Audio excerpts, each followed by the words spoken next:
Welcome back, all out listeners, to round 23 buy, hold, sell, fellas. Like we touched on in the TLT podcast, round one of the finals this week. Bent's door. There's a lot to get through, and let's get straight into it because there's some Manly players coming off a bye who seem to be buys. So let's start off with Daly, Cherry Evans, and Olakau'atu. Now, Olakau'atu obviously coming back from suspension. DCE, boys. If you don't have Cleary or you do have Cleary, would you look to get DCE this week or Jamal Fogarty? Well, DCE, I'm looking at his break even here. I don't know if it's exactly right, but it's around the low 30s to mid 30s. Is that right? Yeah, 39. 39, sorry, high 30s. Yeah, you're right. And I think DCE, for the past few years, has kind of been that secondary option behind Cleary. I think you kind of know what you're going to get with DCE, kick meters, reliability, and maybe even a try here and there. So I think him with that low break even and his past average, he looks like such a buy. If you think about it, Cord, I think you and I last week. Mick and I also touched on last week. If you haven't got, obviously you want Cleary. I think Cleary, Fogarty, and DCE are the three halves that you want to have. Yes. At least two of those three. Obviously, like the next man will touch on. Obviously, I'll just touch on it now, but the draw that Manly have over the to finish the season. Basically, they've obviously got a tough one this week against the Raiders down in Canberra, but then they've got the Warriors, Tigers, Bulldogs, and Sharks, and two of them at home. So for me, I think DCE can really finish the season strong.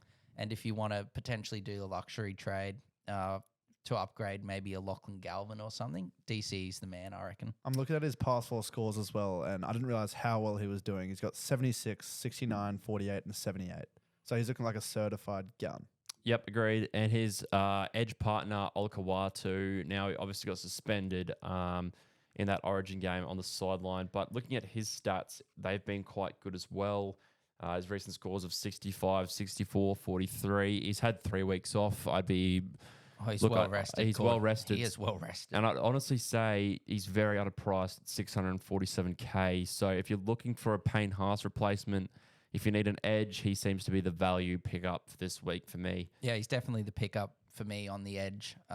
If you need an edge this week, Olakau'atu is definitely the man. In the first 11 rounds, he only had one score below 49. So as long as he can pick up that form, he looks like a certified buy as well. We obviously know as well, Ben, so like Manly have been a very good attacking side this season. So he's going to definitely benefit from that immensely. So, yeah, I think Turbo's back there. You just don't know what's possible. 100%.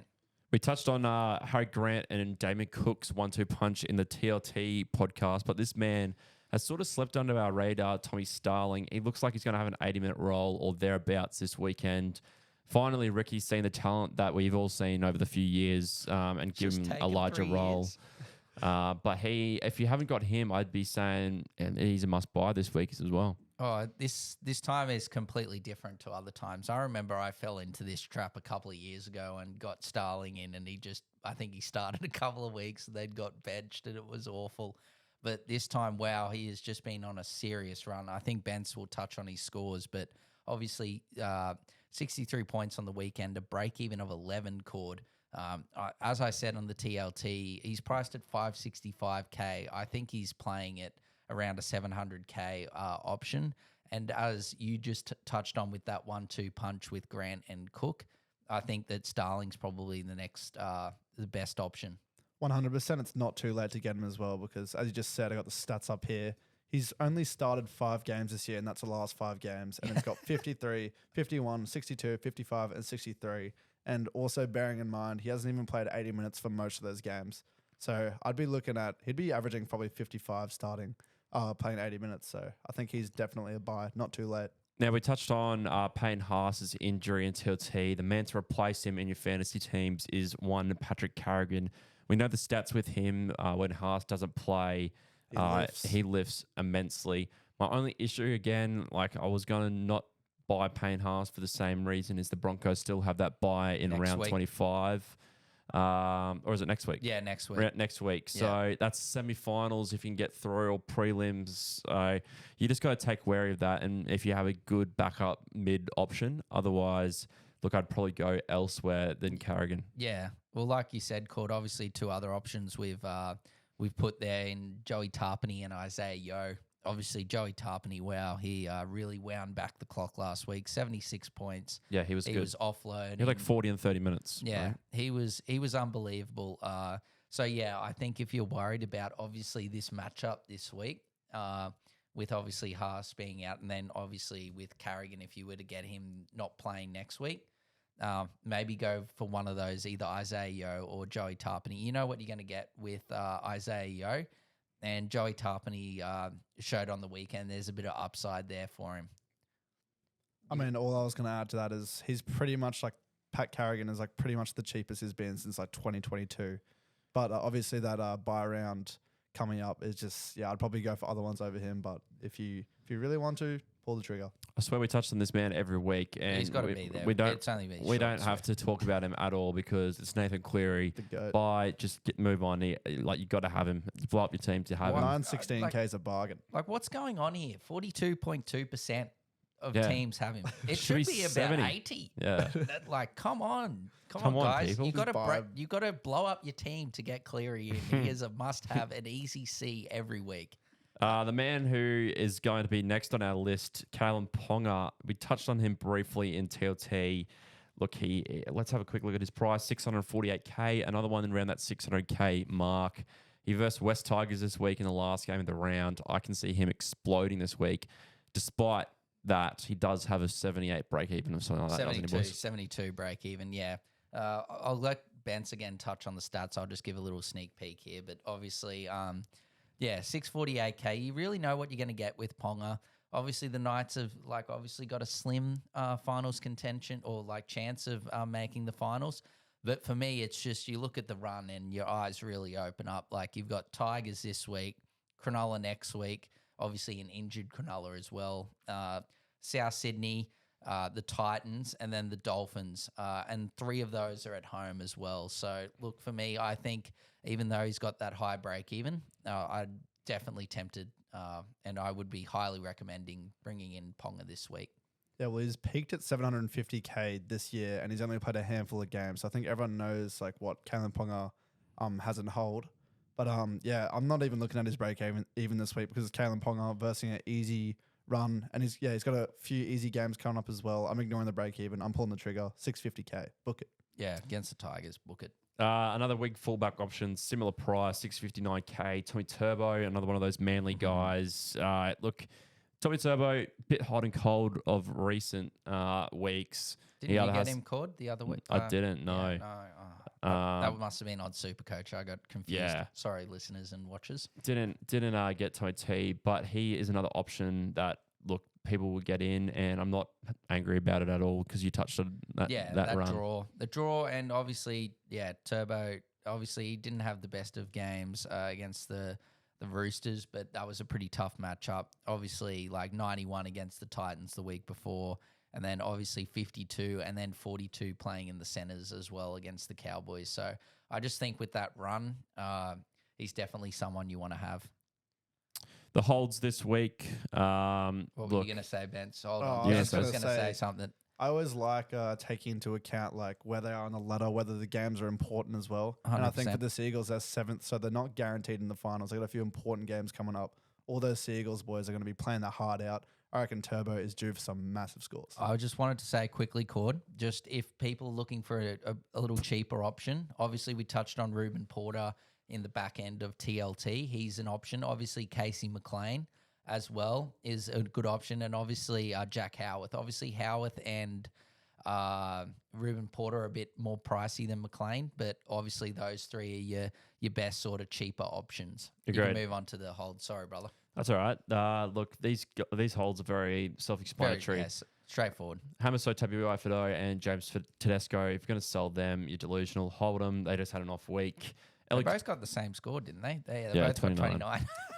Eliesa Katoa is out this week with an injury. Should be back next week, correct? Bill? Yeah. Haven't got, as I said in the TLT, haven't got the final word from the Storm yet about his injury, but I believe he came back on and played, so I reckon it's just a week off. Dominic Same Young. with Dom Young. Yeah, same with him. The Roosters have come out and said it's a low-grade hamstring strain, and obviously they've got the bye this week, so he should be back next week. Beau Fermor in the centres hold as well. Yeah, I think he's got a bruised kidney, I think, Beau Fermor, so I believe he's just out this weekend. So, yeah, definitely hold Beau Fermor. Another one that's probably a luxury trade, and if you're worried about round 27, is Addin Fonua Blake. Look, again, hot and cold form this year for AFB. He either gets a try, scores 70, or does absolute shit all. So I would be holding along with Briton Nikora. Bence, you're an owner of Nikora, and you're a bit worried about his attacking upside. What are you thinking, brother, with Nikora? I know we said on the TLT potty, they got Blake Brayley playing half. And when it's no Hines there, you just know the attacking output of that whole team just goes down. Yep. I've had Nikora for a while. He's actually peaked up to 700K. He's a tempting sell just with that attacking. Like their lineup just looks a bit stinky, you know. And 33, he's going to lose a bit of money. But once again, luxury trade. I'm probably just going to end up holding my trades and keeping them for the final. Well, are you in the top 4 final? I am. Thank you for asking. Yeah. No, that's all right. I was just saying because you've obviously got the luxury of getting that second week. Yeah, exactly. So I don't think I'll be trading at all this week, except for Ponga. A question I ask is, who would you trade him for? Would you trade him for Olakau'atu, the man we spoke about earlier, or? I think for me, Ponga is the top of my list. Have you got edge depth like to cover if you were I do. to? Yep. Okay. I do. Cool. And I'm looking at other players around that 600K mark. There's not that many options, but I just look at Ponga. I can't go past Ponga. Oh, 100%. I need him. And I've got Drinkwater too, who has to go in the next few weeks. So I'm going to need another fullback anyway. Pappy did absolute shit all as well on the weekend. Did a whole lot of cardio. I didn't catch the game but what I've heard is that he was just completely irrelevant and didn't get involved. Neither did I, unfortunately. As I said, I touched on the last pod. I was at B-Day dinner, but yeah, apparently he was just a lot of support play, not enough running. I think he only ran for like 50 meters. Yeah. Obviously, the Dragons really turned up in defence. They're a bit hot and cold. They either really turn up or they just don't, and they concede a heap of points. But credit to the Dragons. Obviously, I think it's first time in a long time that they've beaten the Storm in Melbourne. But yeah, I think definitely hold. They've got, I think, South this week. Am I correct with that? I'm pretty sure. Let me just double check. Yeah, they do. They got Cook first, Grant. Yeah, so I think I'd give him one more week. Sounds good, mate. Sells. Again, a few of these self-explanatory. Payne, Haas, Wishart, Trindle. I'm putting it all as sells. Yeah. Lachlan Galvin, I've also got as a sell, fellas. Luxury trade for me. He's been easy. He's got the 40 disease at the moment. He just gets 40. So 40 disease. I like that one, Cord. Yeah. If you're going to trade him, definitely, depending on your halves depth, like Ben said, if you've got good halves depth, definitely trade to either Ponga or Turbo. I reckon you need to have those guys for the run home. But if you're looking for a half, definitely either DCE or Fogarty for mine. What do you think, Bence? For me, it's kind of tough. I think I'm just going to hold him and take the 45 to 50 score. Like, at least you're guaranteed a score from him. I'd probably 100%. sell other people over him. But yeah, if you got enough trades, I'd probably move him on for. Yeah, he's doing a solid job. But you know what I mean? I don't think we're going to do it, but I'm just saying, like, as an example, you know, like you're obviously in the top 2,000. You want to try and really take that step. You know, trading him to like a Fogarty or whatever could make you a couple of hundred ranks. Ezra Mann, we got down as our last sell out for the season. Syndesmosis, him and I think Haas is definitely gone for the season. Mam's out for a while. I was actually surprised he's in like 13% of teams. So they won't risk it with Mam. Yeah, that they can't make finals. So. Yeah, so I think you obviously go to one of those options we touched on earlier, Cord, that at the end of the buys, like a McLean, what's his name, Ruben Porter or Howarth, I think is obviously the benefit of Howarth and Porter is, like Ben said, that dual eligibility. What were you looking at? KPP. He's probably close to a sell, I'd say, as well. I've got him on my reserves for the past few weeks. He's just got 23, and his price is so irrelevant now. He's like 546K. He is a sell, Ben. We are putting him right there, and put him in caps lock. You this week, you sell Kai Pierce-Paul, and you upgrade him to Olakau'atu, and enjoy, brother. Sounds like my trades are done.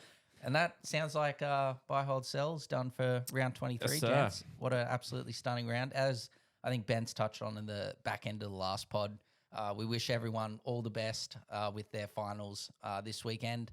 And obviously as well, if you've been eliminated, your finals were a bit earlier, and you still love your fantasy footy, you can obviously join our Mixer comp as well and get involved with that. So if you boys have got nothing left to say, we will see you next week for round 24's BHS. That's See you all I then. got. See you Bye. then.